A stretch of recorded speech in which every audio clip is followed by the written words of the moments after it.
नमस्कार प्रिय भक्तों, सत्य भक्ति उपचार चैनल में आप सभी का स्वागत है। आज मैं पुत्रदा एकादशी कथा सुनाने जा रही हूँ। जैसा कि हम लोग जानते हैं, पौष मास के शुक्ल पक्ष की एकादशी को पुत्रदा एकादशी मनाई जाती है। इस दिन व्रत किया जाता है। संतान सुख के लिए संतान प्राप्ति हेतु व्रत किया जाता है और जिनके संतान होते हैं उनके बच्चे तपस्वी, विद्वान, धनवान, यशस्वी, गुणवान होने के लिए माता तप करती हैं, व्रत करती हैं। पुत्रदा एकादशी को बैकुंठ या मुक्कोटि एकादशी के नाम से भी जाना जाता है। ऐसा कहा जाता है कि एकादशी के दिन जो भक्त श्री हरि और माता लक्ष्मी की पूजा करते हैं उनकी हर मनोकामना पूर्ण होती है। हिंदू पंचांग के अनुसार एकादशी हर महीने में 2 पड़ती है। इस तरह से कुल 24 एकादशी एक साल में पड़ते हैं और उनमें से सबसे श्रेष्ठ एकादशी पौष मास की पुत्रदा एकादशी को माना जाता है। तो चलिए शुरू करते हैं पुत्रदा एकादशी व्रत कथा। एक समय महाराज युधिष्ठिर ने श्री कृष्ण से पूछा, हे प्रभु, कृपा करके पौष शुक्ल पक्ष की एकादशी के महत्व के बारे में बताइए और साथ ही साथ उसका क्या नाम है, पूजा करने की कौन सी विधि है और इसमें किस देवता की पूजा की जाती है, कृपा मुझे विस्तार से बताएं। भगवान श्री कृष्ण ने कहा, राजन, पौष के शुक्ल पक्ष की जो एकादशी है उसे बतलाता हूँ, उस ध्यान से सुनो। पूर्व काल की बात है। भद्रावतीपुरी में एक राजा राज्य करते थे जिनका नाम सुकेतुमान था और उनकी रानी का नाम चंपा था। वह बहुत खुशी जिंदगी व्यतीत करते और अपने प्रजा के हित में कार्य किया करते थे। प्रजा को हमेशा खुश रखा करते थे, उनकी बातों को सुनते थे। धन संपत्ति से परिपूर्ण सारे सुख भोग रहे थे। उनके पास किसी चीज़ की कमी नहीं थी। बस एक चीज़ से वो दुखी रहा करते थे कि उनकी कोई संतान नहीं थी। उन्हें यह चिंता सताती थी कि मेरे जाने के बाद कौन उत्तराधिकारी बनेगा, कौन राज्य को संभालेगा। कोई भी पुत्र प्राप्त न होने के कारण दोनों पति पत्नी चिंता और शोक में डूबे रहते थे। एक दिन राजा घोड़े पर सवार होकर जंगल की ओर चले गए। वह घने जंगल में पहुंच गए। पुरोहित आदि किसी को भी इस बात का पता न था। मृग और पंछियों से सेवित उस सघन वन में राजा भ्रमण करने लगे। मार्ग में कहीं सियार की बोली सुनाई पड़ती थी, तो कहीं उल्लू की, तो कहीं जंगली जानवरों की। इस तरह से राजा घूम कर वन के चारों ओर शोभा देख रहे थे और जंगली जानवरों को देख रहे थे। इतने में दोपहर हो गया। राजा को बहुत जोर से भूख और प्यास सताने लगी। वे जल की खोज में इधर उधर दौड़ने लगे। किसी पुण्य के प्रभाव से उन्हें एक उत्तम सरोवर दिखाई दिया जिसके समीप मुनियों ने बहुत से आश्रम बनाए थे। उस आश्रम में मुनि लोग रहा करते थे। मुनियों के आश्रम को देखकर राजा का दाहिना नेत्र और दाहिना हाथ फड़कने लगा, जो उत्तम फल की सूचना दे रहा था।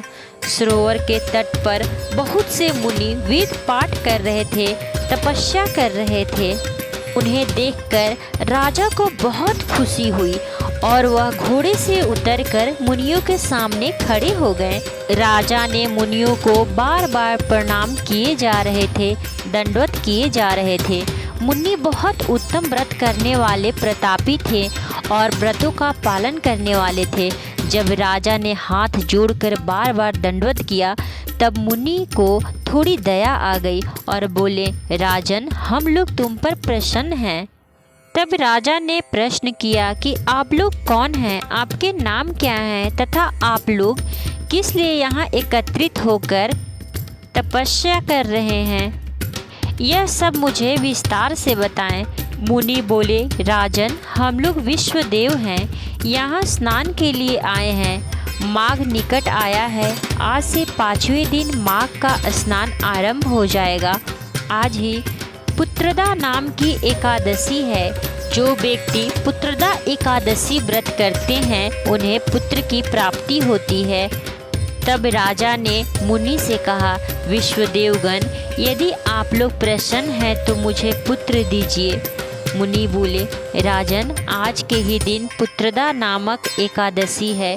इसका व्रत बहुत विख्यात है। तुम आज से इस उत्तम व्रत का पालन करो। महाराज, भगवान केशव के प्रसाद से तुम्हें अवश्य पुत्र प्राप्त होंगे। जो भक्त इस व्रत को नियम पूर्वक पालन करते हुए व्रत रखता है उसे संतान सुख अवश्य प्राप्त होता है। भगवान श्री कृष्ण कहते हैं, युधिष्ठिर, इस प्रकार उन मुनियों के कहने पर राजा ने उस उत्तम व्रत का नियम पालन किया और विधि विधान के साथ पूजा किया। फिर द्वादशी को पारण करके मुनियों के चरणों में बारंबार मस्तक झुकाकर राजा ने प्रणाम किया और कहा कि आप हमारे घर आएं। तदंतर रानी ने गर्भ धारण कर लिया। प्रसव काल आने पर पुण्यकर्मा राजा को तेजस्वी पुत्र प्राप्त हुआ। वह पुत्र बड़ा ही गुणवानी, धर्मात्मा और विद्वान पुत्र प्राप्त हुआ। ऐसा सरगुण संपन्न पुत्र प्राप्त कर राजा रानी बहुत खुश हुए और प्रजा में भी खुशियों की लहर दौड़ आई। वह पुत्र धीरे धीरे बड़ा हुआ और राज्य संभाला। पुत्र प्रजाओं का पालक हुआ। इसलिए राजन, पुत्रदा का उत्तम व्रत अवश्य करना चाहिए। श्री कृष्ण कहते हैं कि मैंने लोगों के हित के लिए तुम्हारे सामने इसका वर्णन किया है।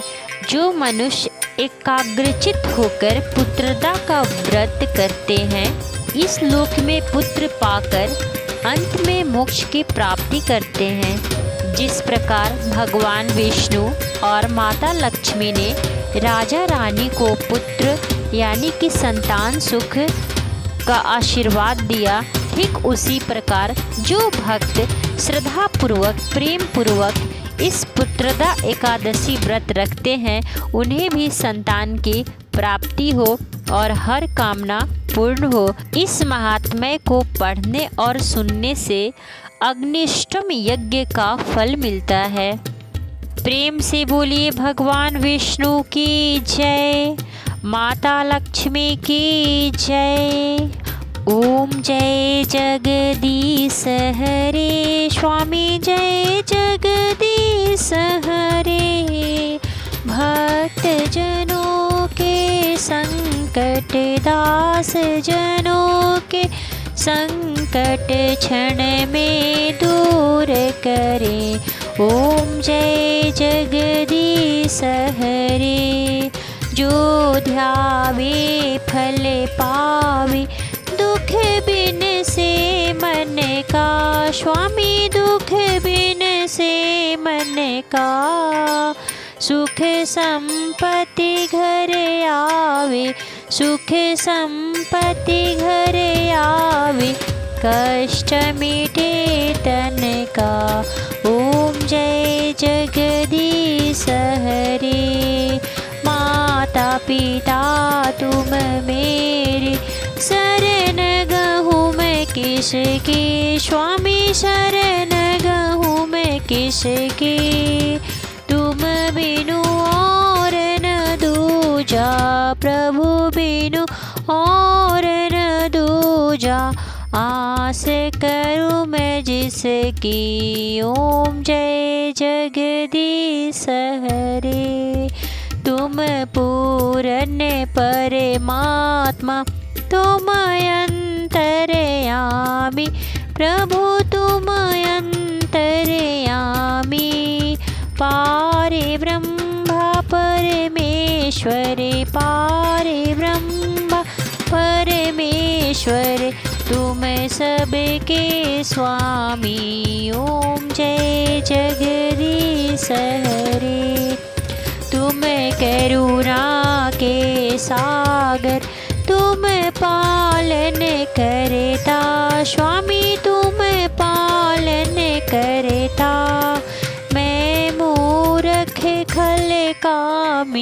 मैं मूरख खल कामी, कृपा करो भरता।